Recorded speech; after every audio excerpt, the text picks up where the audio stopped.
Hello friends, आज मैं आपके साथ इकोनॉमिक्स का एक और टॉपिक लेके आया हूँ और टॉपिक का नाम है domestic product and national product. इसमें क्या फ़र्क होता है, ये क्या क्या है नेशनल इनकम के टॉपिक के अंदर, डोमेस्टिक प्रोडक्ट क्या होती है और नेशनल प्रोडक्ट क्या होती है, ये डिस्कस करेंगे। इस टॉपिक के बाकी सारे लिंक्स आपको इस वीडियो के डिस्क्रिप्शन में मिल जाएंगे। चलिए शुरू करते हैं। A distinction is made between national product and domestic product according to whether we measure the output produced by the normal residents of a country or whether we measure what is produced within the domestic territory of a country। तो basically ये जो बहस है domestic product और national product की, इसमें कई लोगों को लगता है कि हम वो चीज़ें तो नहीं ऐड कर ले जो नॉर्मल रेजिडेंट्स ने बनाई हैं, या फिर वो चीज़ें तो नहीं देख रहे जो with in the domestic territory of a country बनी है। इसको और अच्छे से समझने के लिए domestic product or domestic income is defined as the value of all final goods and services produced by all enterprises located within the domestic territory of a country during a year। ध्यान से समझना, domestic product और domestic income क्या होता है। सारी वो goods and services की value, final goods and services की वैल्यू जो विद इन द कंट्री बनी है, with in the domestic territory बनी है, उन गुड्स एंड सर्विसेज की वैल्यू को डोमेस्टिक इनकम और उन गुड्स को डोमेस्टिक प्रोडक्ट कहा जाता है। समझ गए बात। फाइनल गुड्स एंड सर्विसेज होना चाहिए और विद इन द कंट्री बनी होनी चाहिए। These goods and services are produced domestically, within the country बनेंगी, बोथ बाय नेशनल्स और citizens of the country as well as foreign nationals working in this country. चाहे हमारे country में कोई बाहर के बंदे काम कर रहे हैं, चाहे हमारे सिटीजन ही काम कर रहे हैं, मगर माल तो कंट्री में बन रहा है ना, तो उसी को ही डोमेस्टिक प्रोडक्ट कहेंगे। समझ गए बात। This domestic income is the sum total of all the factor incomes generated by the production units located within the domestic territory of a country during a year। एक साल के अंदर अंदर विद इन द कंट्री जितनी भी कंपनियां बनी हुई हैं, जो भी वो गुड्स एंड सर्विसेज बना रही हैं, उसके बदले जो भी फैक्टर इनकम्स दे रही हैं विद इन द कंट्री, उन सबको टोटल कर लेंगे तो वो डोमेस्टिक इनकम बन जाएगी। ठीक है। दूसरी तरफ अगर हम देखें तो national product on the other hand refers to the amount of final goods and services produced by the normal residents of a country during a year, whether operating within the domestic territory or of the country or outside। तो national product या national income का मतलब है कि वो सारी income जो with in the country generate हुई है, या फिर वो इनकम जो बाहर से जनरेट होके हमारे कंट्री में आई है। समझ के बात। तो बाहर वाली इनकम भी, जो बाहर वाली नेट इनकम है, वो भी हम डोमेस्टिक इनकम में ऐड कर लेंगे, या बाहर वाली जो प्रोडक्ट बनाई है हमने, वो भी हम डोमेस्टिक प्रोडक्ट में ऐड कर लेंगे, तो उसे नेशनल प्रोडक्ट कहा जाएगा। ठीक है। It is the income earned bye nationals of a country. तो ये वो इनकम है जो हमारे कंट्री के नेशनल्स अर्न करते हैं, चाहे वो विद इन द कंट्री हैं, चाहे वो बाहर बैठे हैं। Thus national income is the sum of total factor incomes earned by normal residents of a country during the year. इसी वजह से हम कहते हैं कि नेशनल इनकम जितनी भी हमारे जो नॉर्मल रेजिडेंट्स हैं, जो विद इन द कंट्री हैं और बाहर भी बैठे हैं, वो जितना भी अर्न कर रहे हैं उसे नेशनल इनकम कहा जाता है एक साल के अंदर अंदर। ठीक है। दस while the concept of domestic product is geographical in character, the concept of national product relates to nationals or citizens of a country। तो ये जो डोमेस्टिक प्रोडक्ट या डोमेस्टिक इनकम का कॉन्सेप्ट है वो जोग्राफिकल है, क्योंकि वो जोग्राफिकल बाउंड्रीज के अंदर जो जनरेट हुआ है, विद इन द कंट्री जो भी हुआ है उससे रिलेटेड है। मगर ये जो नेशनल प्रोडक्ट या नेशनल इनकम है, ये हमारे नेशनल्स के साथ, चाहे वो बाहर भी काम कर रहे हैं या जो हमारे सिटीजन्स हैं, उनसे रिलेटेड है। ठीक है। अब इन दोनों में डिफरेंस क्या है।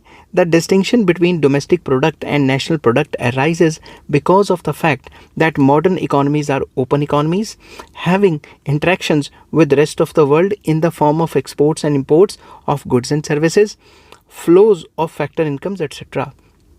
ये डिफरेंस कहाँ से अराइज होता है नेशनल प्रोडक्ट और डोमेस्टिक प्रोडक्ट में। आजकल का ज़माना मॉडर्न इकोनॉमीज़ जो हैं वो ओपन इकोनॉमीज़ हैं, मतलब हमारी इकोनॉमी ओपन है, ग्लोबलाइजेशन का ज़माना है, बाहर से कोई भी आ सकता है, कोई भी जा सकता है काम करने, इन्वेस्टमेंट के लिए या किसी भी पर्पज़ के लिए। तो आपस में जो वर्ल्ड की जो कंट्रीज़ हैं वो इंटरेक्ट करती हैं, एक्सपोर्ट इंपोर्ट करती हैं गुड्स एंड सर्विसेज के, या फिर पैसे का जो फ्लो है वो बाहर से आता है और यहाँ से भी बाहर जाता है, इन्वेस्टमेंट्स का फ्लो भी आता जाता रहता है। दस domestic product of India is the value of output produced by all enterprises located within the Indian territory। तो जो डोमेस्टिक प्रोडक्ट है वो है with in the Indian territory या विद इन आर कंट्री, जितने भी एंटरप्राइजेस माल बनाते हैं और उस माल की मार्केट वैल्यू। ठीक है। However a part of the domestic product may accrue to foreigners because this part of the domestic product is produced by enterprises owned by foreigners. तो जो विद इन द कंट्री माल बना उसमें से कुछ माल ऐसा भी तो होगा जो फॉरेन कंपनीज ने बनाया होगा या फॉरेनर्स ने बनाया होगा. This gives rise to income received by foreigners from enterprises located in the domestic territory of a country. तो इसमें से क्या जनरेट होगा कि जो भी फॉरेनर से हमने इनकम जनरेट की है जो विद इन द कंट्री हमारे यहाँ आके काम करते हैं. फॉर इंस्टेंस एग्जांपल देता हूँ, मारुति उद्योग in India produces Maruti cars which is a part of domestic product या डोमेस्टिक इनकम इन इंडिया. तो मारुति जो कार बनती है इंडिया में वो इंडियन कंपनी है, ठीक है. However the part of this product accrues to Suzuki Company of Japan in the form of profits earned by it from its production activity in India. मगर ये जो मारुति कंपनी है इसका जो कोलैबोरेशन है वो सुजुकी से हुआ पड़ा है. तो जो सुजुकी प्रॉफिट्स कमाता है वो जो पार्ट है वो इंडिया में काम करके कमाता है. तो वो पार्ट भी तो हमारी डोमेस्टिक टेरिटरी जो डोमेस्टिक इनकम है या डोमेस्टिक प्रोडक्ट है उसका पार्ट हो गया ना. तो जो मारुति काम कर रही है वो तो पार्ट है ही है, मगर जो फॉरेन कंपनीज यहाँ आके काम कर रही हैं कोलैबोरेशन में या इंडिविजुअली वो भी तो हमारी डोमेस्टिक प्रोडक्ट का पार्ट हुआ ना. These profits are part of Japan's product, Japan's national product या national income because they are the incomes of Japanese owned capital in India. तो वो जो डोमेस्टिक प्रोडक्ट होगा जो भी जापान ने कमाया है वो जापान अपने कंट्री में वो प्रॉफिट्स ले जाएगी. तो जापान क्या करेगी, वो प्रॉफिट्स को अपने कंट्री में ले जाएगी और वो जापान की नेशनल इनकम को बढ़ावा देंगे. मैं हल्का सा पानी पी लूँ, मेरा गला बैठ गया बोल बोल के.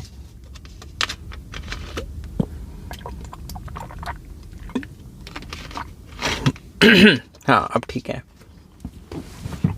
तो ऑन द अदर हैंड अगर हम दूसरे तरफ से देखें तो Indian nationals may own, Indian national के पास भी तो कुछ बाहर कंपनियां ओन करते हैं ना, फॉरेन कंपनीज को ओन करते हैं. तो on the other hand Indian nationals may own some enterprises located abroad जो कि बाहर हैं वो कंपनियां, and hence a part of the output originated in those enterprises accrue to them. तो अब जो भी वो कमाई करेंगी वो उस कंट्री की डोमेस्टिक में तो आ जाएगा, मगर जब वो अपने प्रॉफिट को लेके हमारे कंट्री में वापस आएंगी तो वो हमारा नेशनल आउटपुट या नेशनल इनकम का पार्ट बन जाएगा. Similarly some Indian nationals may work abroad and earn income there by. ऐसा भी हो सकता है कि कुछ इंडियंस बाहर जाएं और वो बाहर से इनकम कमाएं. मेरे भी कई फैमिली में गए हुए हैं, आपके भी कुछ फैमिली में दूर पार के रिश्तेदार होंगे जो बाहर गए हुए हैं जॉब्स वगैरह करने. This gives rise two factor incomes received by Indian nationals from abroad. तो इंडियन नेशनल्स को जो बाहर जाके जो भी इनकम जनरेट होती है तो उसको हम कहते हैं factor incomes received by Indian nationals from abroad, कि बाहर से इनकम कमा रहे हैं. The difference between the factor incomes received by normal residents of a country from rest of the world for rendering services abroad and the factor incomes accruing to rest of the world for the services rendered by it in this country is net factor income from abroad. तो simple words में ये जो lines हैं ये कहती हैं कि जो इनकम हम बाहर से कमाते हैं प्लस कुछ इनकम ऐसी भी तो है जो हम बाहर देते हैं, तो जो बाहर से कमाते हैं वो नेशनल इनकम में ऐड ऑन हो जाती है, और जो बाहर देते हैं हमने भी तो फॉरेन सर्विसेज रेंडर की हुई ना, तो उनको भी हम जो उनकी सर्विसेज लेते हैं उनको पैसा देते हैं वो माइनस हो जाती हैं. तो इसमें जो नेट हमें बच जाता है उसे net factor income from abroad कहा जाता है. Hence the difference between the national product and domestic product is equal to net factor income from abroad. तो जो भी net factor income from abroad है उसी का डिफरेंस है नेशनल और डोमेस्टिक के कॉन्सेप्ट में. तो नेशनल प्रोडक्ट क्या हुई, it is domestic product plus net factor income from abroad. Domestic में बाहर वाली तनख्वाहें ऐड कर दें जो नेट हमें आई हैं तो नेशनल का कॉन्सेप्ट बन जाएगा. बट डोमेस्टिक प्रोडक्ट अगर निकालना है तो it is national product minus net factor income from abroad. समझ की बात. तो सारा खेल जो है वो net factor income from abroad का ही है नेशनल और डोमेस्टिक के कॉन्सेप्ट्स में. आई होप ये वीडियो आपको पसंद आई होगी. अगर पसंद आती है तो please like share and subscribe. Next topic मैं आपके साथ डिस्कस करूंगा national product at market price versus national product at factor cost. Till then take care, bye bye.